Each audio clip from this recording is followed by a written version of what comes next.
الحمد للہ رب العالمین، والصلاة والسلام علی محمد الامین۔ اعوذ باللہ من الشیطان الرجیم، بسم اللہ الرحمن الرحیم۔ خواتین و حضرات، ہم سورہ مومنون کی آیات 42-43 کا مطالعہ کر رہے ہیں۔ اس سورہ میں بھی قرآن مجید کے عام طریقے کے مطابق پہلے انفس و آفاق سے استدلال کیا گیا، اس کے بعد قرآن مجید نے تاریخ کے دلائل پیش کرنا شروع کیے۔ تاریخ کے دلائل ان پیغمبروں کی سرگزشتوں سے پیش کیے جاتے ہیں جن کو اللہ تعالیٰ نے رسول بنا کر بھیجا۔ انہوں نے اپنی قوموں پر آ کر اللہ کی حجت پوری کی، اس کے بعد اللہ تعالیٰ نے اسی دنیا میں ان قوموں کا فیصلہ کر دیا۔ انسانیت کے لیے پیغمبروں کی دعوت ایک ہی نقطے پر ہے اور وہ آخرت کی منادی ہے۔ اس کا مطلب ہی یہ ہے کہ ہم سب معرض امتحان میں ہیں، سب کو اپنے علم اور عمل کا جواب دینا ہے۔ اس کے لیے ایک دن مقرر ہے، اس میں ہم اٹھائے جائیں گے اور ہمیں جواب دہی کے لیے حاضر کر دیا جائے گا۔ یہ پیغمبروں کی دعوت ہے۔ چنانچہ اسی پر استدلال کرتے ہوئے اللہ تعالیٰ دنیا میں ان رسولوں کے ذریعے سے جو جزا و سزا برپا ہوئی اسے دلیل کے طور پر پیش کرتے ہیں۔ چنانچہ اس میں ہم نے سیدنا نوح کی سرگزشت پڑھی، پھر صالح، ہود علیہم السلام کی سرگزشت پڑھی۔ اب قرآن مجید نے اجمال کے ساتھ فرمایا کہ ثم انشأنا من بعدہم قرونا آخرین، پھر ان کے بعد ہم نے دوسری قومیں اٹھائی۔ میں نے عرض کیا تھا کہ یہ پہلا دور ہے، رسالت و نبوت کا پہلا دور، یعنی جس میں نوح علیہ السلام کے بعد پے در پے قوموں کی طرف رسول بھیجے گئے۔ نوح علیہ السلام کے تینوں بیٹے ہیں جن کی اولاد اس وقت کی دنیا ہے۔ چنانچہ جب وہ کشتی سے اتر کر جگہ جگہ پھیل گئے تو جہاں جہاں ان کی بستیاں بنیں اللہ تعالیٰ نے ان میں ایک رسول کی بعثت کی، پے در پے کی، یہ اب اس کا ذکر کیا ہے۔ پھر ان کے بعد ہم نے دوسری قومیں اٹھائیں، ما تسبق من امت اجلها وما یستاخرون، انہوں نے بھی اپنے رسولوں کے ساتھ یہی معاملہ کیا، چنانچہ کوئی قوم نہ اپنے لیے مقرر وقت سے آگے جاتی ہے نہ پیچھے رہتی تھی۔ یعنی اللہ تعالیٰ نے ہر قوم کو موقع دیا، ہر قوم کے لیے ایک اجل، ایک وقت مقرر کر دیا، اس کے مطابق ان کے اندر ہی سے کسی شخص کا انتخاب کر کے اس کو اپنا رسول بنایا، اس کی طرف وحی کی، اس کو اپنی ہدایت دی، اور پھر یہ کہا کہ یہ ہدایت ان لوگوں کے سامنے پیش کرو اور اطمینان کے ساتھ ان کو بتا دو کہ تمہارے وجود سے خدا کی معیت کا ظہور ہوگا، یعنی ایسی نشانیاں سامنے آئیں گی جو بالکل آخری درجے میں فیصلہ کر دیں گی کہ خدا تمہارے ساتھ ہے۔ اس طرح سے ان قوموں پر جب حجت پوری ہو جائے گی تو پھر ہم دیکھیں گے کہ ان میں سے کون ایمان لایا، کس نے انکار پر اصرار کیا۔ ایمان لانے والوں کو ہم نجات دیں گے، سرفرازی بخشیں گے، اور منکرین پر عذاب کا تازیانہ برسا دیں گے۔ یہ وہ دینونت یا جزا و سزا ہے جو ان قوموں کے لیے ظاہر ہوئی۔ چنانچہ انہی کا ذکر کرتے ہوئے اب یہ کہا کہ چنانچہ کوئی قوم نہ اپنے لیے مقرر وقت سے آگے جاتی تھی نہ پیچھے رہتی تھی، یعنی جو وقت طے کر دیا جاتا تھا ٹھیک اس وقت پر ان کی مہلت ختم ہو جاتی تھی، پھر آخر میں الٹیمیٹم دے کر ان کا خاتمہ کر دیا جاتا تھا۔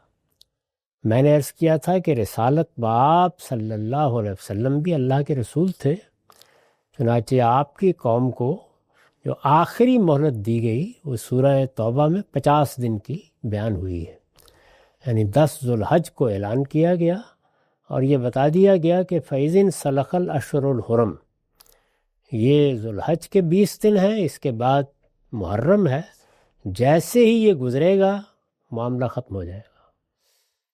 تو یہی معاملہ ہر قوم کے ساتھ ہوا۔ پھر ان کے بعد ہم نے دوسری قومیں اٹھائیں، انہوں نے بھی اپنے رسولوں کے ساتھ یہی معاملہ کیا، چنانچہ کوئی قوم نہ اپنے لیے مقرر وقت سے آگے جاتی تھی نہ پیچھے رہتی تھی۔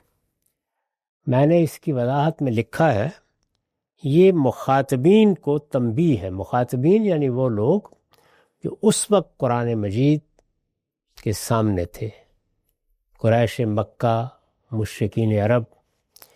یہ مخاطبین کو تنبیہ ہے کہ عذاب کے لیے جلدی نہ مچاؤ، تم سے پہلے جن قوموں نے پیغمبروں کی تکذیب کی، یعنی ان کو جھٹلا دیا، تم سے پہلے جن قوموں نے پیغمبروں کی تکذیب کی، ان میں سے کوئی بھی اپنی اجل کو نہ پہلے بلا سکی نہ آنے کے بعد ٹال سکی۔ یعنی اس وقت تو تم جلدی مچا رہے ہو، لیکن ذرا ایک نظر تاریخ پر ڈال کر دیکھ لو، یہ تمہارے گرد و پیش کی قومیں ہیں، انہی کا ہم ذکر کر رہے ہیں، کوئی ایران توران کی داستان نہیں سنا رہے۔ تم ان قوموں کے حالات سے واقف ہو، نسلاً بعد نسل ان کی سرگزشتیں منتقل ہوئی ہیں، ان کے لیے جو وقت مقرر کیا گیا تھا وہ جب آ گیا تو پھر کوئی قوم اس کو آگے پیچھے نہیں کر سکی۔ جب اللہ کا یہ قانون ایسا اٹل ہے تو بہتر یہی ہے کہ اس مہلت سے فائدہ اٹھاؤ اور عذاب کے لیے جلدی نہ مچاؤ۔ لہٰذا تمہارا پیمانہ بھر جائے گا تو تم بھی اسی طرح فنا کر دیے جاؤ گے، یعنی تمہاری طرف بھی اللہ کے رسول کی بعثت ہو گئی ہے۔ جن قوموں کی طرف اللہ کے رسولوں کی بعثت ہو جاتی ہے ان کے لیے ایک ہی قاعدہ، ایک ہی قانون ہے، ان کی مہلت اسی دنیا میں مقرر کر دی جاتی ہے، وہ قومی حیثیت سے فنا کے گھاٹ اتار دی جاتی ہیں، اور اس طرح سے دنیا کی تاریخ میں یہ واقعہ قیامت کے لیے ایک زندہ دلیل کے طور پر اگلی نسلوں کو منتقل کر دیا جاتا ہے۔ تو ارشاد فرمایا کہ تمہارے لیے مہلت کی جتنی مدت ہے وہ تمہارے جلدی مچانے سے کم نہیں ہوگی، خدا نے اسے اپنی حکمت کے مطابق مقرر کیا ہے۔ یعنی یہ مدت کتنی ہوگی، کس قوم کو کتنی مہلت ملے گی، یہ تمہارے پیمانوں سے نہیں بتایا جا سکتا، اللہ ہی اپنی حکمت کے تحت متعین کر دیتا ہے۔ 10 سال 20 سال، جیسے کہ رسالت مآب صلی اللہ علیہ وسلم کی قوم پر یعنی مشرکین عرب پر اللہ کی حجت پوری ہو گئی تھی۔ جس وقت آپ نے ہجرت کی اس کے اگلے دن بھی اللہ تعالیٰ اپنا فیصلہ سنا سکتے تھے، لیکن مدینہ جانے کے بعد چونکہ اہل کتاب بھی مخاطب ہو گئے تو پھر فیصلے کو اکٹھا کر دیا گیا۔ اس میں ظاہر ہے کہ 8-10 سال کی مہلت مل گئی، وہ اللہ اپنی حکمت کے مطابق ہی دیتا ہے۔ خدا نے اسے اپنی حکمت کے مطابق مقرر کیا ہے، وہ پوری ہو جائے گی تو ایک لمحے کی تاخیر بھی نہیں ہوگی، خدا کا فیصلہ ٹھیک اس وقت نافذ ہو جائے گا۔ یہ اس آیت میں بتایا ہے۔ انہوں نے اپنے رسولوں کے ساتھ یہی معاملہ کیا، چنانچہ کوئی قوم نہ اپنے لیے مقرر وقت سے آگے جاتی تھی نہ پیچھے رہتی تھی۔ جو وقت طے کر دیا جاتا ہے اسی پر فیصلہ صادر ہو جاتا ہے۔ یہ بتانا مقصود ہے کہ قیامت بھی اسی طرح اپنے وقت پر آئے گی، اس کا وقت ہم نے بتایا نہیں ہے کسی کو۔ اس وقت جس دنیا میں تم ہو یہ مہلت کی دنیا ہے، جو وقت ہم نے مقرر کر رکھا ہے اس میں بھی نہ آگے ہوگا نہ پیچھے ہوگا۔ ارشاد فرمایا کہ ثم ارسلنا رسلنا تترا، پھر ہم نے پے در پے اپنے رسول بھیجے، یعنی دوسری قومیں اٹھائیں، پھر ان میں ہم نے اپنے رسولوں کو مبعوث کیا، اور یہ معاملہ ایک لمبے عرصے تک اس پہلے دور میں پے در پے ہوتا رہا، ایک کے بعد دوسرا رسول، اس کو تترا کے لفظ سے ادا کیا ہے، ثم ارسلنا رسلنا تترا، پھر ہم نے پے در پے اپنے رسول بھیجے۔ لیکن پے در پے رسول بھیجنے کا بھی نتیجہ کیا ہوا؟ کلما جاء امۃ رسولها کذبوہ فاتبعنا بعضهم بعضا وجعلناہم احادیث، لیکن ہوا یہی کہ جب بھی کسی قوم کے پاس اس کا رسول آیا انہوں نے اس کو جھٹلا دیا۔ ظاہر ہے کہ بالعموم یہی ہوا، اس میں چند مستثنیات ہیں۔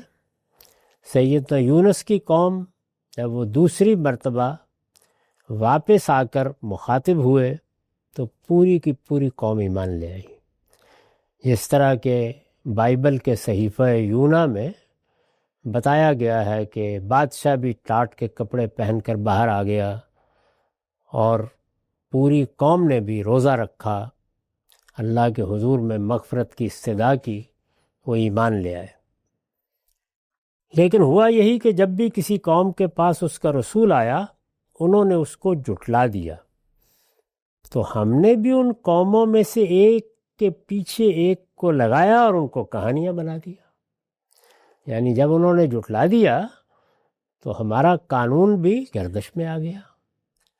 دینونت، جزا و سزا کے لیے جو ہم نے قاعدہ مقرر کر رکھا ہے، جو سنت قائم کر رکھی ہے، عروبہ عمل ہو گئی، اور نتیجہ کیا نکلا؟ وہ یہ کہ ایک قوم اگر تباہی اور بربادی کے حوالے ہوئی تو دوسری بھی اسی کے پیچھے، تیسری بھی اسی کے پیچھے۔ تو اس طرح قرآن مجید نے ان چند آیتوں میں گویا وہ پوری تاریخ سمیٹ دی ہے، اور یہ بتا دیا ہے کہ فَبُعْدٌ لِقَوْمٍ لَا يُؤْمِنُونَ، سو ان لوگوں پر لعنت جو رسولوں کی طرف سے اتمام حجت کے باوجود ایمان نہیں لاتے۔ یعنی اللہ تعالیٰ نے اس دنیا میں جو کچھ پیدا کیا ہے، بلکہ یہ دنیا پیدا کی ہے تو یہ اس کی رحمت کا ظہور ہے، اس نے کرم فرمانا چاہا، تو جو مذکور بھی نہیں تھے ان کو مذکور بنا دیا، جو معدوم تھے ان کو موجود کر دیا، اور پھر اتنی مخلوقات پیدا کی ہیں کہ وہ شمار میں نہیں آتی۔ یہ اس کی رحمت کا ظہور ہے، وہ رحمت ہی کرنا چاہتا ہے، اور قوموں کو یہی بتاتا ہے کہ میں رحمان و رحیم ہوں، میں تمہیں ابدی زندگی دینے کا فیصلہ کر چکا ہوں۔ یہ آخری درجے کی رحمت ہے کہ کسی مخلوق کو ابدی حیات دے دی جائے اور رحمت کی حیات دے دی جائے، تو یہ اللہ کی رحمت ہے۔ تو جو لوگ اللہ کی اس رحمت کو قبول کرنے سے انکار کر دیتے ہیں ان کے لیے پھر لعنت ہے۔ عربی زبان میں یہ کوئی دشنام نہیں ہے، لعنت کا مطلب ہوتا ہے وہ جو خدا کی رحمت سے، اللہ کی رحمت سے دور کر دیے گئے۔ سو ان لوگوں پر لعنت جو رسولوں کی طرف سے اتمام حجت کے باوجود ایمان نہیں لاتے، یعنی اس دنیا ہی میں ان کے اوپر اللہ کی لعنت ہو جاتی ہے، وہ رحمت سے محروم ہو جاتے ہیں، راندہ درگاہ ہو جاتے ہیں، اور ان کے بارے میں عذاب کا فیصلہ ہو جاتا ہے۔ ان کے لیے پھر کوئی قیامت کا حساب کتاب نہیں ہے، وہ دنیا ہی سے اللہ کی گرفت میں آ جاتے ہیں، یہاں پر سے ان کا عذاب شروع ہوتا ہے، برزخ میں بھی جاری رہتا ہے، اور جس طرح کہ قرآن نے فرمایا کہ قیامت میں بھی اور کچھ نہیں ہونا، ثم یردون الی اشد العذاب، یعنی اس کے بعد وہ سخت ترین عذاب کی طرف لوٹا دیے جائیں گے۔ تو اس کو بیان کیا اور اجمال کے ساتھ گویا پوری تاریخ بیان کر دی۔ میں عرض کر چکا ہوں کہ یہ رسالت کا پہلا دور ہے، اس کا سیدنا ابراہیم پر خاتمہ ہوا ہے۔ سیدنا ابراہیم کی بعثت کم و بیش 2500 سال قبل مسیح میں ہوئی ہے، اب 2000 سال مزید گزر گئے ہیں، تو اس لحاظ سے ساڑھے چار ہزار سال پہلے پھر اللہ تعالیٰ نے فیصلہ کر دیا کہ اب الگ الگ قوموں کی طرف رسول نہیں بھیجے جائیں گے، اب ابراہیم کی ذریت کو اٹھایا جائے گا اور قوموں کو اس منصب پر فائز کیا جائے گا۔ ان کے لیے 2 علاقے مقرر کر کے، فلسطین کا اور جزیرہ نما عرب کا، انہیں وہاں آباد کرنے کا فیصلہ کیا۔ اس میں سیدنا موسیٰ کی بعثت تک وہ پرانا سلسلہ جاری رہا۔ جب وہ قوم وجود میں آ گئی، بنی اسرائیل کی تنظیم ہو گئی، ان کے لیے فلسطین میں آ کر آباد ہونا ممکن ہو گیا، تو پھر نبوت انہی میں خاص کر دی گئی، اور پھر وہ ذریت آدمی میں خاص رہی، یہاں تک کہ رسالت مآب کی بعثت بھی ذریت ابراہیمی میں ہوئی۔ تو اس طریقے سے یہ نبوت کے 2 دور ہیں جن کو بہت اچھی طرح جان لینا چاہیے۔ یہاں وہ پہلا دور زیر بحث ہے جس میں ہر قوم کی طرف اللہ کے رسول آئے۔ چنانچہ یہ دور ختم ہوا سیدنا موسیٰ پر، تو فرمایا ثم ارسلنا موسیٰ، یعنی جب یہ دور ختم ہو گیا تو پھر ہم نے بنی اسرائیل کا انتخاب کیا اور ابراہیم کی ذریت کو فلسطین میں اور جزیرہ نما عرب میں اقتدار دینے کا فیصلہ کیا، تاکہ یہ قوموں کی حیثیت سے دنیا کے وسط میں آباد ہوں اور قومی حیثیت سے لوگوں کے لیے دین کی ہدایت کے مرکز بن جائے، تاکہ پوری دنیا میں جہاں جہاں یہ خبر پہنچے لوگ ان سے آ کر دین سیکھیں، اور ان کو ہدایت پر رکھنے کے لیے ہم نے پیغمبروں کا سلسلہ ان تک محدود کر دیا، پھر انہی میں نبی آتے رہے۔ ثم ارسلنا موسیٰ واخاہ ہارون، پھر موسیٰ اور اس کے بھائی کو ہارون کو ہم نے اپنی نشانیوں بے آیاتنا و سلطان مبین، اپنی نشانیوں اور کھلی حجت کے ساتھ بھیجا۔ کہاں بھیجا؟ الی فرعون و ملائہ، فرعون اور اس کے درباریوں کی طرف۔ اس میں ایک لفظ استعمال ہوا ہے اپنی نشانیوں، اور دوسرا کھلی حجت۔ کھلی حجت لفظ سلطان کا ترجمہ ہے۔ موسیٰ علیہ السلام کی سرگزشت قرآن مجید میں متعدد مقامات پر بیان ہوئی ہے، اور ہر جگہ سورہ کے مضمون کے لحاظ سے مختصر کبھی مفصل، یہی قرآن کا عام طریقہ ہے۔ یہ آپ جانتے ہیں کہ موسیٰ علیہ السلام جب واپس آ رہے تھے، ان کی اہلیہ ان کے ساتھ تھیں، اس سے پہلے کبھی ان کے سان گمان میں بھی نہیں تھا کہ ان کو کسی منصب کے لیے منتخب کر لیا جائے گا۔ وہ جان بچا کر اپنے وطن سے بھاگے تھے، اور ایک ایسی بستی میں کئی برس گزارنے کے بعد واپس آ رہے تھے جہاں ان کی شادی ہوئی، ظاہر بچے بھی ہوں گے، ان کو لے کر وہ آ رہے تھے۔ راستے میں رات کے وقت انہوں نے اچانک دیکھا کہ ایک درخت سے آگ نکل رہی ہے، روشنی نکل رہی ہے۔ چنانچہ متوجہ ہوئے اور اپنے اہل و عیال سے کہا کہ میں دیکھتا ہوں یہاں روشنی ہے، تو ہو سکتا ہے کہ کوئی رہنمائی کرنے والا مل جائے اور ہم رات میں بھی سفر جاری رکھ سکیں، اور اس وقت سردی بھی ہو رہی ہے، کوئی انگارہ ہی مل گیا تو چلیے آگ لگائیں گے اور تاپ لیں گے۔ تو یہ خیال کر کے وہ گئے، لیکن معلوم ہوا کہ یہ تو عرض جلال معبود ہو رہا ہے۔ چنانچہ وہاں انہیں پیغمبر بنا دیا گیا اور بتایا گیا کہ بنی اسرائیل کی طرف آپ جائیں گے اور فرعون پر اتمام حجت کریں گے، بنی اسرائیل کی تنظیم بھی ہوگی، اور اس طرح گویا ایک دوہری ذمہ داری ان کے سپرد کی گئی، فرعون پر اتمام حجت اور فرعون کا فیصلہ جو پیغمبروں کے ذریعے سے ہوتا ہے، وہ بھی اللہ کے رسول ہیں، اور اپنی قوم کو لے کر فلسطین میں آباد کرنا، تاکہ اس پوری قوم کے ذریعے سے خدا کی توحید کا عالمی مرکز قائم کیا جائے۔ یہ مشن ہے۔ یہ جب انہیں دیا گیا تو اس دوہرے مشن کی ضرورتوں کو سامنے رکھ کر، اور خاص طور پر فرعون کے دربار میں انہیں جا کر دعوت پیش کرنا تھی، انہوں نے درخواست کی کہ میرے بھائی ہارون کو میرا ساتھی بنا دیا جائے۔ تو اس وجہ سے بالعموم دونوں کا ذکر آتا ہے۔ پھر موسیٰ اور اس کے بھائی ہارون کو ہم نے نشانیوں اور کھلی حجت کے ساتھ، کھلی حجت پر اور نشانیوں پر میں نے لکھا ہے، نشانیوں سے مراد معجزات ہیں جو فرعونیوں کی تنبیہ کے لیے حضرت موسیٰ اور حضرت ہارون کو دیے گئے، اور کھلی حجت عصا کے معجزے کو کہا ہے، یعنی عصا کا معجزہ اور ید بیضا کا معجزہ یہ جب دیے گئے تو قرآن نے خود یہ کہا کہ یہ برہانان ہیں، یعنی دو قطعی نشانیاں ہیں۔ ان کے فوراً دینے کی وجہ کیا ہوئی، اور یہ معجزات کے بارے میں ویسے بھی سمجھ لینا چاہیے کہ یہ کوئی کھیل تماشا نہیں ہوتا، بلکہ پیغمبرانہ مشن کی ضرورت کے تحت اللہ تعالیٰ یہ پیغمبر کے ساتھ اپنی مائیت ظاہر کرتے ہیں کہ میں ساتھ ہوں۔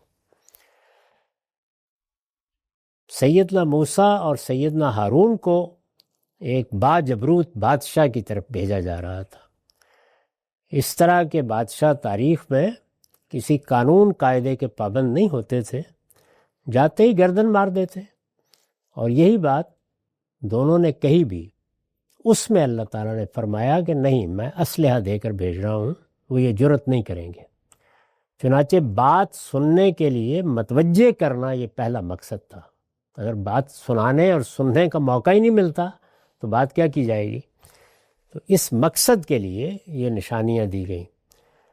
چنانچہ قرآن نے بتایا ہے کہ جیسے ہی وہ گئے تو پہلا سوال اس نے یہی کیا کہ میں کیسے مان لوں کہ تم رب العالمین کی طرف سے آئے ہو؟ تو انہوں نے یہ دونوں نشانیاں پیش کر دیں، اور پھر بات ہوئی، پھر وہ معرکہ بھی ہوا جس میں خود نشانیوں کا امتحان کیا گیا، اور نتیجے کے طور پر فرعون اور اس کے ملا کو شکست ہوئی، اور پھر اللہ نے اپنا فیصلہ سنایا۔ اس سے اوپر جو مختلف قوموں کے بارے میں یہ کہا تھا کہ جنہوں نے رسولوں کی طرف سے اتمام حجت کے باوجود ایمان قبول نہیں کیا، ان پر لعنت ہے،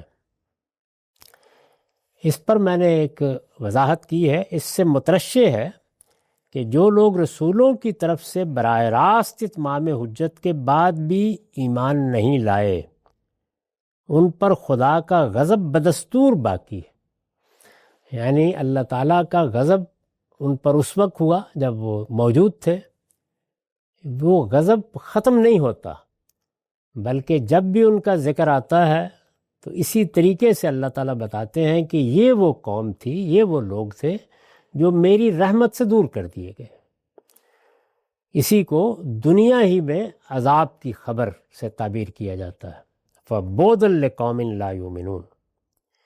چنانچہ آج بھی ان کا ذکر آئے تو خدا ان پر لعنت کرتا ہے۔ تو یہ جو آخری فقرہ ہے وہ اصل میں ان پر خدا کے غضب کے تسلسل کو بیان کرتا ہے۔ اس وقت بھی ہوا، اس وقت بھی ہو رہا ہے، یعنی برزخ میں، اور قیامت میں بھی یردون الی اشد العذاب۔ نشانیوں سے مراد معجزات ہیں جو فرعونیوں کی تنبیہ کے لیے حضرت موسیٰ اور حضرت ہارون کو دیے گئے، اور کھلی حجت یعنی سلطان کا لفظ معجزے کے لیے آیا ہے، یہ معجزے کو کہا ہے۔ استاذ امام لکھتے ہیں یہ عام کے بعد خاص کا ذکر ہے، یعنی پہلے سب نشانیاں، پھر ان میں سے خاص طور پر وہ نشانی جو سیدنا موسیٰ کی برتری قائم کرنے کا ذریعہ بنی اور وہ اپنی بات سنا سکے۔ یہ عام کے بعد خاص کا ذکر ہے۔ اس معجزے کو یعنی عصا کے معجزے کو در حقیقت ایک برہان اور حجت قاطع کی حیثیت حاصل تھی۔ خود قرآن مجید نے یہی لفظ ان کے لیے استعمال کیا ہے، یہاں سلطان کا اور دوسری جگہ برہانان من ربک۔ اس وجہ سے اس کو سلطان مبین سے تعبیر فرمایا، کھلی حجت۔ اسی معجزے کے ذریعے سے فرعون اور اس کے درباریوں نے اپنی قوم اور اپنے تمام ماہر جادوگروں کے سامنے نہایت رسوا کن شکست کھائی۔ قرآن میں بعض جگہ اس کو بینہ سے تعبیر فرمایا ہے، یعنی نہایت واضح حجت۔ یہاں سلطان کا لفظ ہے، بعض جگہوں پر یہی مدعا لفظ بینہ سے ادا کیا ہے، لفظ سلطان سورہ رحمان کی آیت لا تنفذون الا بالسلطان میں توقیع الہی اور سند خداوندی کے مفہوم میں بھی استعمال ہوا ہے، یعنی خدا کی طرف سے اتھارٹی، خدا کی طرف سے سند، اس کے لیے بھی۔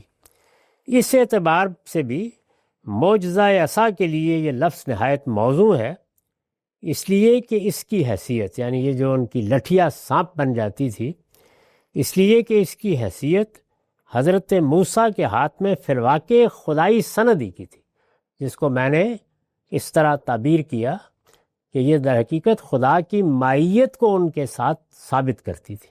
یعنی جیسے ہی معترض پوچھتا تھا تو بتا دیا جاتا تھا کہ میں خدائی سند کے ساتھ آیا ہوں، تو وہ سند کا لفظ ہے جس کو یہاں سلطان کے لفظ سے اگر تعبیر کیا تو نہایت موزونیت کے ساتھ تعبیر کیا ہے، اس کی حیثیت فی الواقع یہی تھی۔ ہم نے اپنی نشانیوں اور کھلی حجت کے ساتھ بھیجا الی فرعون و ملئی فاستکبروا و کانوا قوما عالین، فرعون اور اس کے درباریوں کی طرف رسول بنا کر بھیجا تو انہوں نے بھی تکبر کیا اور وہ بڑے سرکش لوگ تھے۔ یعنی اس سے پہلے جن رسولوں کی سرگزشتیں سنائی ہیں ان کے بارے میں بھی یہی بتایا کہ پے در پے ہم نے رسول بھیجے، لیکن قوموں نے ان کی تکذیب کر دی، ان کو جھٹلا دیا اور مستکبر بن کے ان کے مقابلے میں کھڑے ہو گئے۔ تو اسی سلسلے میں اب یہ فرمایا کہ جب ہم نے فرعون کی طرف موسیٰ کو بھیجا اور اسی حیثیت سے بھیجا تو فرعون نے بھی یہی کیا، تکبر کیا اور فرمایا وہ بڑے سرکش لوگ تھے، وَكَانُوا قَوْمًا عَالِينَ فَقَالُوا أَنُؤْمِنُ لِبَشَرَيْنِ مِثْلِنَا وَقَوْمُهُمَا لَنَا عَابِدُونَ۔ یعنی انسان کی انا، انسان کا اقتدار، انسان کو ملنے والی نعمتیں کس طرح قبول حق میں رکاوٹ بنتی ہیں، یہ اس کو بیان کیا ہے۔ چنانچہ انہوں نے کہا، یعنی جب موسیٰ و ہارون نے اپنی دعوت فرعون اور اس کے سرداروں کے سامنے پیش کی، اس کے درباریوں کے سامنے، تو انہوں نے کہا کہ کیا ہم اپنے ہی جیسے دو آدمیوں کی بات مان لیں؟ پیچھے بھی ہر جگہ یہی اعتراض ہے، اپنے ہی جیسے۔ چنانچہ اس کو بعض قوموں نے بہت کھول کر بیان کیا کہ دو صورتیں قابل لحاظ ہو سکتی تھیں۔ ایک یہ کہ ہمارے اندر اللہ تعالیٰ جو غیر معمولی صلاحیتوں کے لوگ پیدا کرتا رہا ہے اور وہ دولت میں، اقتدار میں، اپنے تاریخی پس منظر میں، اپنے موروثی خصائص میں ایسے ہوتے ہیں کہ ہمارے ارباب حل وقت بن جاتے ہیں۔ اللہ کا عام قانون بھی یہی ہے۔ تو ان قوموں نے کہا کہ یہ جو ہمارے ہاں بڑے لوگ ہیں، جن کو ہم پہلے سے بڑا مانے ہوئے ہیں، جن کی قیادت ہم تسلیم کرتے ہیں، اگر تو کوئی آدمی ان میں سے منتخب کیا جاتا تو یہ بات سمجھ میں آتی ہماری، یعنی ان کے اندر سے ہمارے کسی سردار کو منتخب کر لیا جاتا۔ قریش نے یہ بات پوری طرح واضح کر کے کہی ہے، سورہ زخرف میں نقل ہوا ہے کہ لولا نزل ھذا القرآن علی رجل من القریتین عظیم، کہ ہمارے دو شہر ہیں، مکہ اور طائف، قریتین ہیں، دونوں شہروں میں ہمارے سردار، ہمارے بڑے لوگ ہیں، ان بڑے لوگوں میں سے کسی بڑے آدمی کا انتخاب کر کے یہ قرآن اتارا جاتا تو کچھ قابل لحاظ ہوتا۔ ایک صورت یہ ہے، اور دوسرا جیسے کہ پیچھے ہم نے دیکھا، انہوں نے کہا کہ اچھا ٹھیک ہے، اللہ تعالیٰ کو اگر انسانوں میں سے یا ہمارے لیڈروں میں سے کوئی آدمی موزوں نہیں نظر آیا تھا تو پھر فرشتہ بھیج دیتے۔ یہ ہماری ہی طرح کے ایک شخص کو، عام آدمی، رسول ایسے ہی ہوتے ہیں، اس کے انتخاب کی وجہ ہماری عقل میں نہیں آتی۔ چنانچہ انہوں نے کہا کیا ہم اپنے ہی جیسے دو آدمیوں کی بات مان لیں؟ اور دیکھیے اس میں استدلال کیا کیا ہے، اور دو آدمی بھی ہمارے جیسے اور ہمارے جیسے کیا، وہ قوم ہما لنا عابدون، درا حال ہے کہ ان کی قوم ہماری غلامی کر رہی ہے، یعنی ایک غلام قوم کے دو لوگ، ان کو بھیج دیا گیا ہے۔ تو یہ میں نے اس کے بارے میں لکھا ہے کہ یہ ان کے تکبر کی وضاحت کی ہے کہ انہوں نے اپنے آپ کو حق سے بالا تر سمجھا اور اس کو محض اس لیے جھٹلا دیا کہ وہ ان کے غلاموں کی طرف سے ان کی غلام قوم کے 2 لوگوں نے پیش کیا ہے۔ تو یہ دیکھیے یہاں حق کیا ہے، یہ زیر بحث ہی نہیں ہے، وہی انسان کی ابلیسی انا جو ہمیشہ حق کے قبول میں رکاوٹ بنتی ہے۔ ہمارا وقت ختم ہو گیا۔ اقول قولی ھذا واستغفر اللہ لی ولکم ولسائر المسلمین۔